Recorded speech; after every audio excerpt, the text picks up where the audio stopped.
Período regencial. Em 7 de abril de 1831, Dom Pedro I foi para Portugal, abdicando o trono em favor de seu filho Pedro de Alcântara. Como o novo imperador era menor de idade, a Constituição do Império de 1824 estabelecia que o Brasil deveria ser governado por um conselho de 3 regentes, eleitos pela Assembleia Imperial, até que o jovem completasse 18 anos. Foi o que ocorreu durante 9 anos. No início do período regencial, o cenário político do país era dominado por 3 grupos políticos principais, que disputavam o poder: os restauradores, os liberais exaltados e os liberais moderados. Os restauradores, apelidados de caramurus, lutavam pela volta de Dom Pedro I ao poder e defendiam um regime absolutista e centralizador. Comerciantes portugueses ligados ao antigo comércio colonial, militares conservadores de alta patente e altos funcionários públicos eram os setores sociais que representavam esse grupo. Uma figura de destaque do grupo dos restauradores foi José Bonifácio de Andrade e Silva.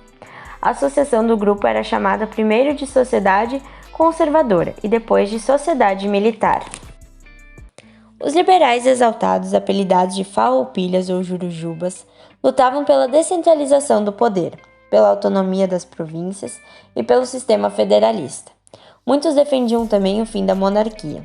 Os setores sociais que os representavam eram os profissionais liberais, pequenos comerciantes, funcionários públicos modestos, militares de baixa patente, padres e pessoas que viviam e trabalhavam nas cidades.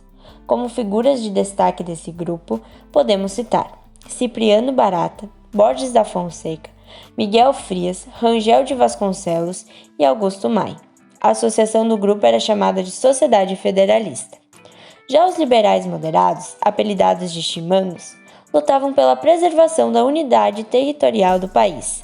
Defendiam a monarquia, mas sem absolutismo. Queriam manter a escravidão e a ordem social, e muitos desejavam ampliar o poder dos governantes das províncias. O setor social que os representava eram os grandes proprietários rurais de São Paulo, Rio de Janeiro, Minas Gerais e região Nordeste. Padre Diogo Antônio Feijó, Evaristo da Veiga e Bernardo Pereira de Vasconcelos são as figuras de destaque dos liberais moderados. A associação do grupo era chamada Sociedade Defensora da Liberdade e Independência Nacional. Em 1834, Dom Pedro I morreu e com sua morte não havia mais motivos para a existência dos restauradores, grupo que queria reconduzi-lo ao poder. Por volta de 1837, o grupo dos liberais moderados dividiu-se em 2 alas e passaram a dominar a cena política brasileira e a disputar o poder. Essas alas eram conhecidas como progressistas. Defendiam um governo forte e centralizado no Rio de Janeiro, mas estavam dispostos a fazer concessões aos liberais exaltados, como delegar maior autonomia administrativa às províncias. Regressistas. Não estavam dispostos a fazer concessões aos liberais exaltados. Eram favoráveis ao fortalecimento do poder legislativo, centralizado no Rio de Janeiro, e contrários à liberdade administrativa das províncias. Lutavam pela manutenção da ordem pública e eram favoráveis à centralização administrativa. Em 1840, os regressistas foram denominados Partido Conservador, apelidados de Saquaremas, e os progressistas, denominados Partido Liberal, apelidados de Luzias. Esses 2 grupos dominaram o cenário político do Segundo Reinado. Foram 3 as regências que governaram o Império. Regência Trina Provisória. A abdicação de Dom Pedro I ocorreu no período de recesso da Assembleia Geral Legislativa. Assim, um grupo de parlamentares que se encontrava na região reuniu-se no Rio de Janeiro e elegeu 3 regentes interinos para governar provisoriamente o país, até a volta de todos os deputados e a eleição regular de um conselho de regentes, conforme determinava a Constituição. Essa regência durou aproximadamente 3 meses e foi governada pelos senadores Carneiro de Campos e Campos Vergueiro e o brigadeiro Francisco de Lima e Silva. Regência Trina Permanente.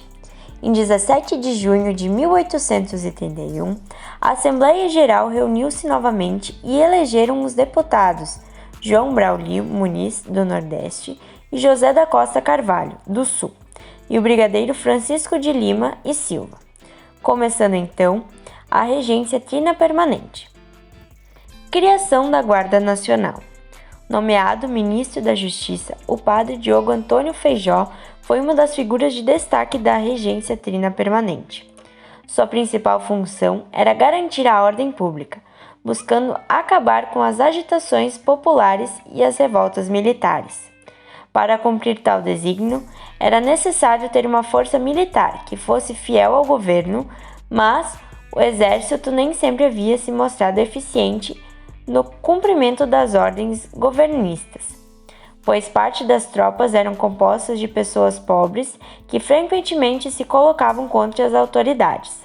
Então, a solução encontrada pelos líderes governistas foi a criação da Guarda Nacional, em 18 de agosto de 1831, uma polícia de confiança das autoridades e dos proprietários rurais.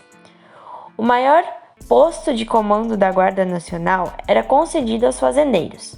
Os demais postos eram ocupados por homens de confiança dos fazendeiros e coronéis, por isso a instituição ficou conhecida como Guarda dos Coronéis.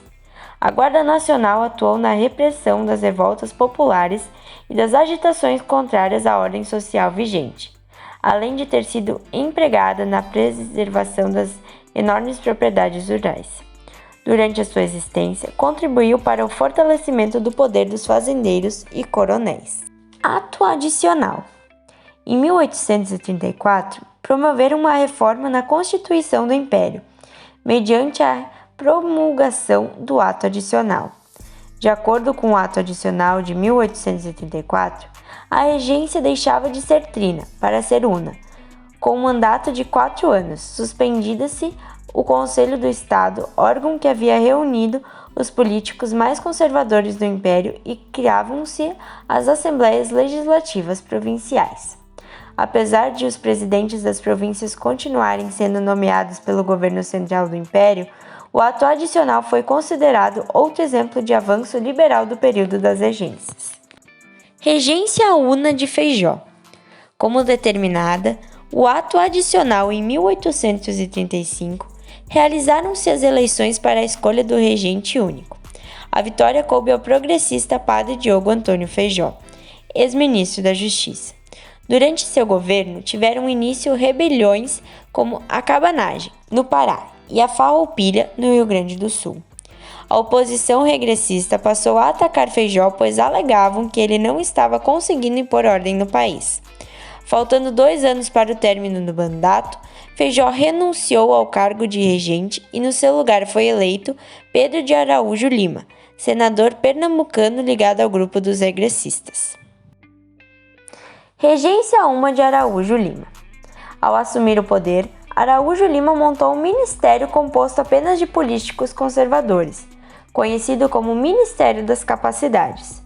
Os grupos representados por essa regência queriam parar o carro da Revolução, como dizia o ministro Bernardo Pereira de Vasconcelos. Argumentavam que as rebeliões ameaçavam a unidade territorial do país.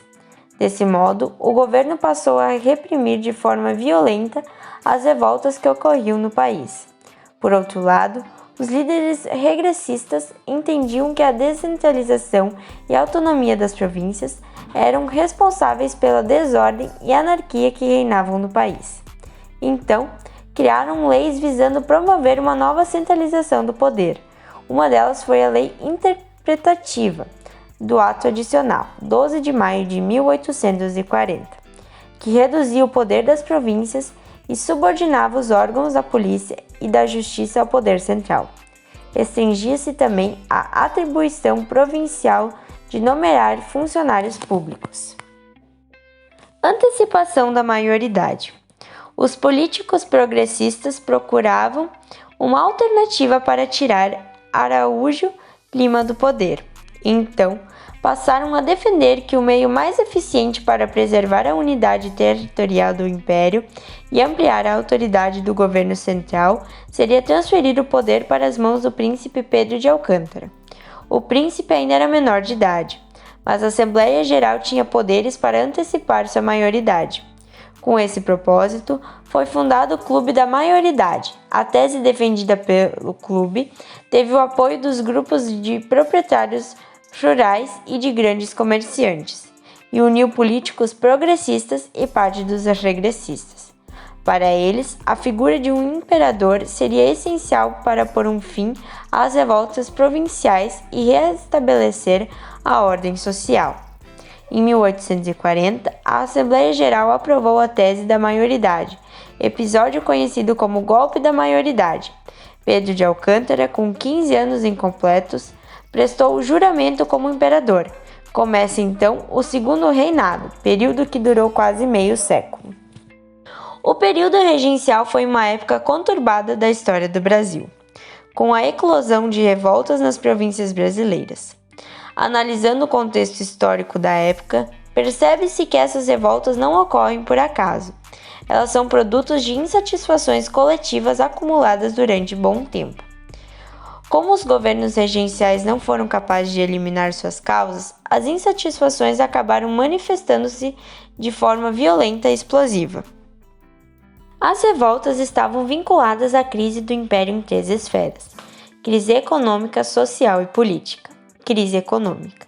Desde o primeiro reinado, o Império vivia uma crise econômica e financeira ligada ao desequilíbrio na balança comercial e ao aumento da dívida externa.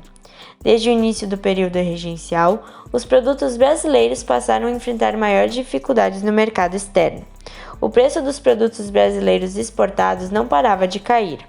Por outro lado, o governo arrecadava pouco em impostos sobre as importações devido aos privilégios alfandegários concedidos aos produtos da Inglaterra e de outros países.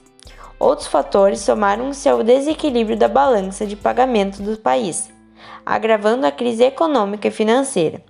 Entre esses fatores estão a indenização de 2 milhões de libras que o governo do Brasil pagou a Portugal, em troca do reconhecimento da independência, e as despesas com as operações militares destinadas a conter as rebeliões internas.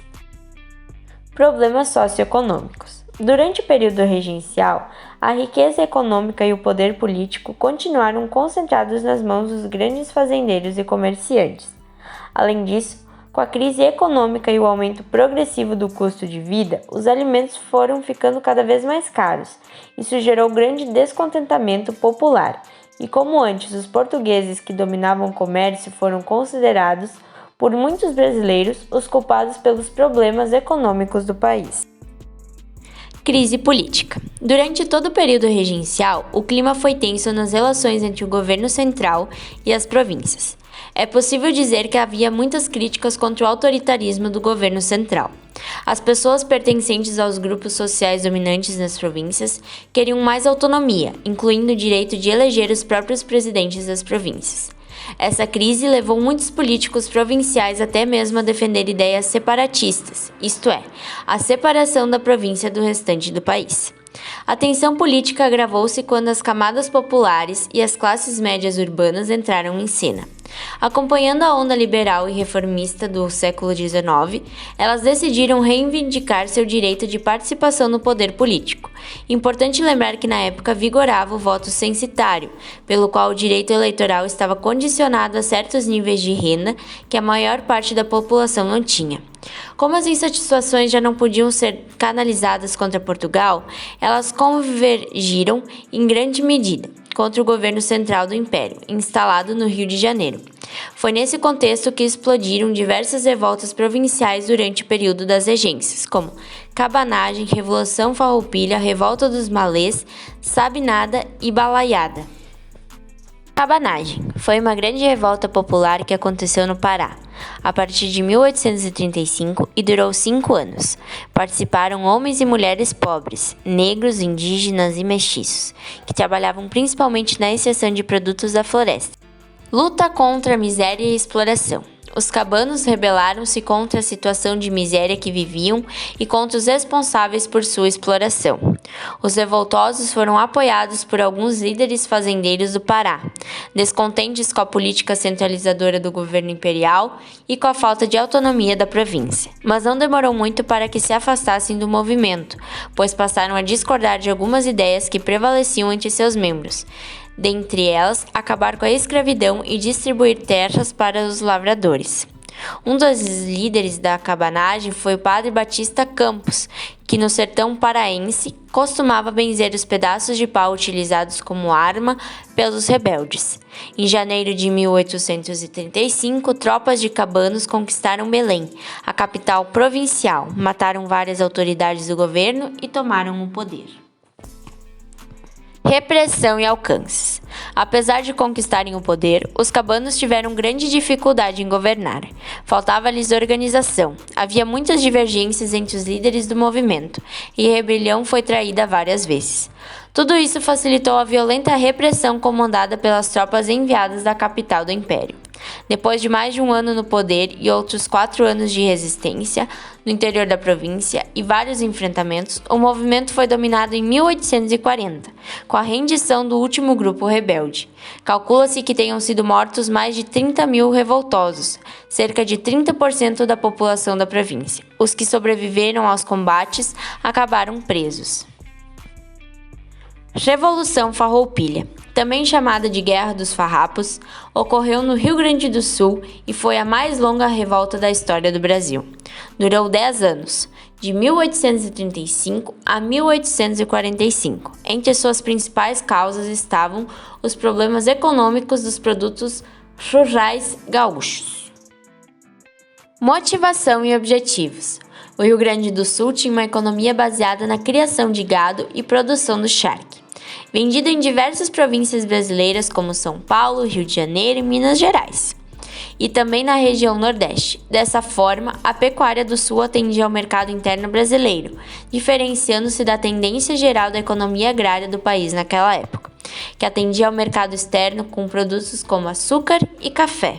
Os produtores gaúchos, donos de grandes estanques, reclamavam da concorrência de produtores do Uruguai e da Argentina, países onde também se produzia charque. Como os impostos de importação eram baixos, o charque importado chegava a custar menos que o produzido no Rio Grande do Sul. Além disso, os estancieiros gaúchos queriam eliminar ou reduzir as taxas sobre o gado na fronteira, proporcionando a livre circulação de seus rebanhos nos 2 países. E, além disso, também pretendiam mais liberdade administrativa para sua província. Entre os principais líderes dos farroupilhas, destacaram-se os gaúchos Bento Gonçalves, fundação das repúblicas de Piratini e Juliana. O levante teve início em setembro de 1835, quando Bento Gonçalves comandou as tropas farroupilhas que dominaram Porto Alegre, capital da província. O governo central reagiu, mas não teve forças suficientes para derrotar os revoltosos de imediato. O movimento expandiu-se em 1836, os farroupilhas fundaram a República Rio-Grandense. Em 1839, o movimento se ampliou com a conquista de Santa Catarina e a fundação da República Juliana, sob o comando de Davi Canabarro e Giuseppe Garibaldi. Repressão e alcances. A partir de 1842, a Revolução Farroupilha começou a ser contida por meio de ações militares lideradas por Luiz Alves de Lima e Silva, futuro Duque de Caxias. Além de comandar a ação militar, Caxias procurou estabelecer acordo com os líderes farroupilhas. Foi o que ocorreu em 1º de março de 1845. Já durante o Segundo Reinado, quando se celebrou o acordo de paz entre as tropas imperiais e as forças farroupilhas.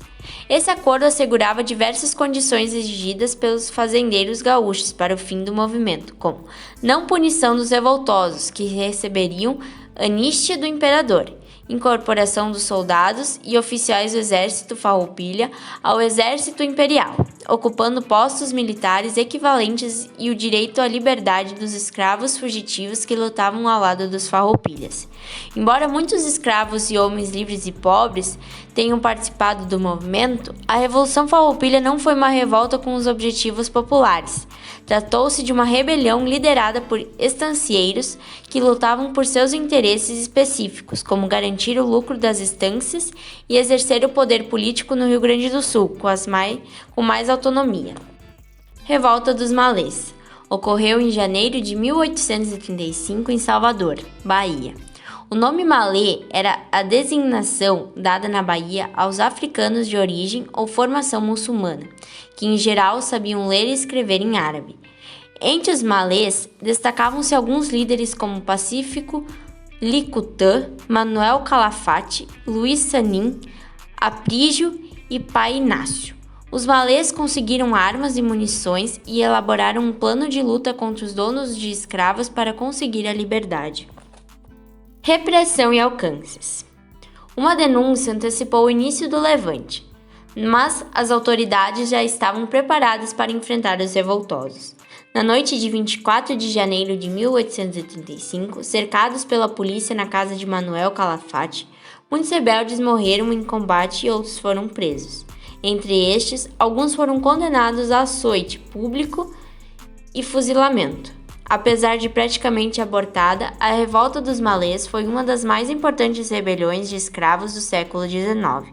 Calcula-se que tenha envolvido entre 600 e 1.500 negros africanos. Os senhores de escravos passaram a temer que acontecesse o mesmo que ocorria no Haiti, cuja independência fora conquistada por africanos que puseram fim à escravidão. Por isso, passaram a agir de maneira cada vez mais rigorosa para reprimir tais movimentos.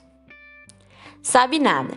Em 1837, após a renúncia do regente Feijó, iniciou-se na Bahia uma rebelião que ficou conhecida como Sabinada, por ter sido liderada pelo médico Francisco Sabino Álvares da Rocha Vieira.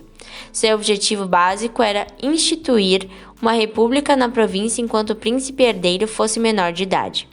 Com o apoio de parte do exército baiano, os sabinos tomaram o poder em Salvador, em 7 de novembro de 1837.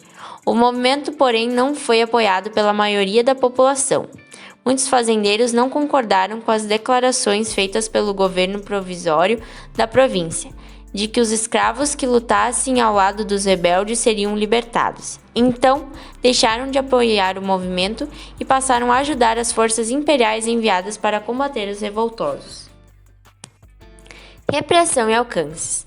Durante os combates, inúmeras casas de Salvador foram incendiadas e mais de 1.000 pessoas morreram.